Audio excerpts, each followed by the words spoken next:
Mm-hmm. And I remember 1991, man. I was in Fort Knox, Kentucky, man. My partner from Port Arthur, Alvin Armstrong, man.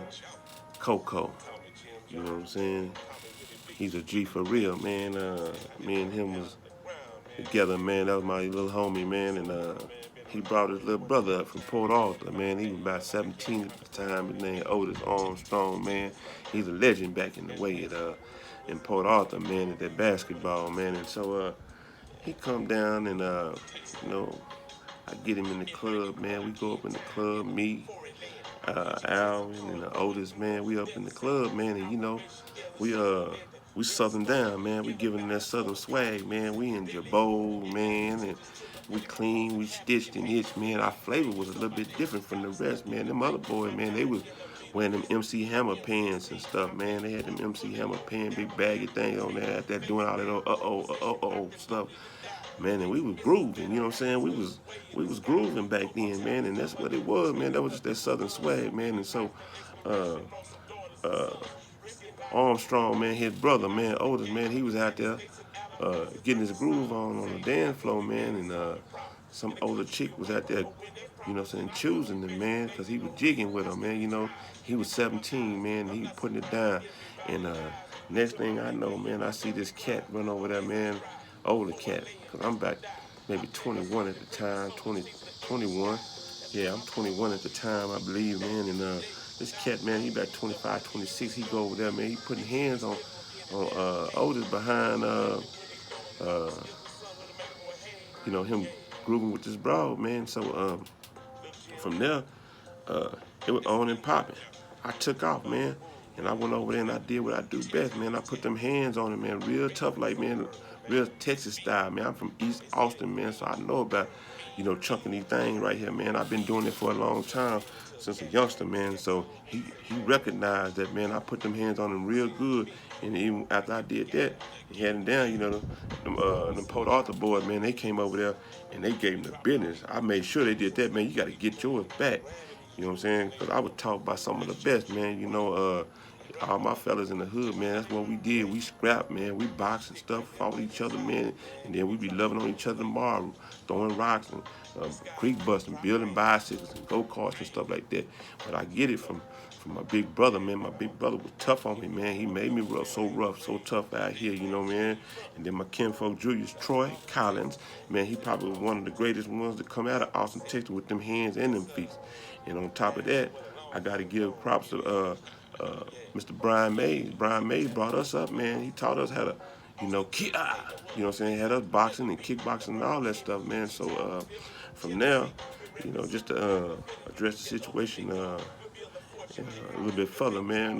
Later on that night, we get to White Castle, man. We get to White Castle, we pull up.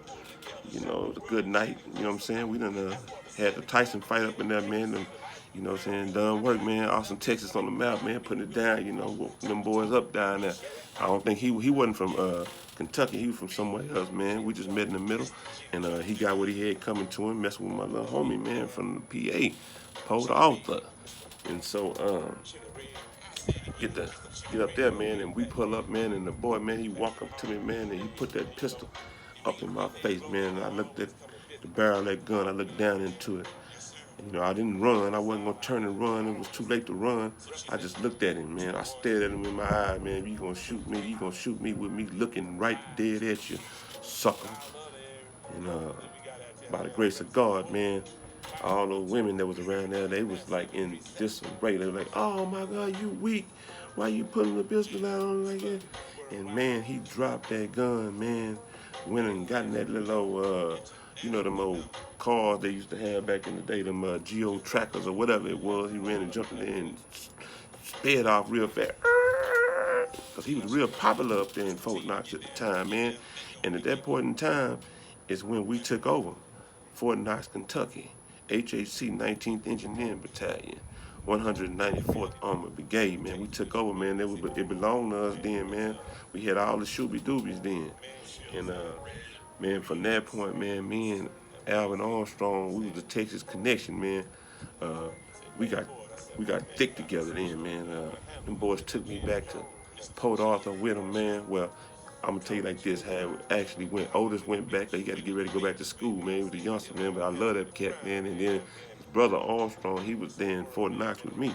And so me and Armstrong, we drove back to Port Arthur, man. We got to Port Arthur, man, and they gave me a ghetto pass, man. It was a beautiful thing, man, when we down there, man. Them boys was circulating around Pimpin' Bun, because Pimpin' Bun was making a lot of noise down there at that time, man. They had hotels rented out, man, with, you know what I'm saying, the bathtubs and stuff off in there was full of just whatever you wanted, man. They took me down to Short, Texas, man, right across from the car wash, you know, right at Gulfway, all that, man. I was there, man. I was in the thick of things, man, and you know, it's like I was a part of the family, man. Them boys welcomed me in. I was riding around and people slapped that I didn't even know. They were like, man, you can take this one. And I'm sitting out there, and I've never seen nothing like it, man. It was like man, I don't know. It was like a family reunion, man. Port Arthur was nothing but love. That was in '91. You know what I'm saying? It was nothing but love down there. There was a lot of good things going. People parking at the field, man. You know, parties going up. You know what I'm saying? Uh,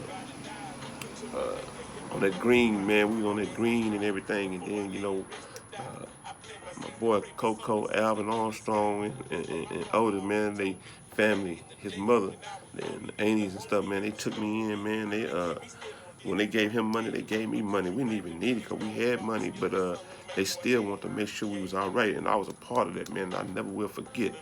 So I like to show some love to my boy, Alvin Armstrong, one of the stiffest cats I know. Him and Otis. Otis is still my number one pick, man. If I had to pick somebody to be on my team to play basketball, because he was a youngster and he was real with it, man. Them boys, man, I love y'all, man. Y'all got me a part of that San Jack clique, man. Oh, Pimp C, man, and Bun B, man. Them boys, man. They was the real deal, man. They had some fire going on up in there, man. I just like to let it know. This is your boy here, Mr. Jim Jones, signing out, a.k.a. Willie Bleach, a.k.a. I Mac Roosevelt, I John Maynard boy. One love, peace and hair grease. Y'all keep it real and keep it player.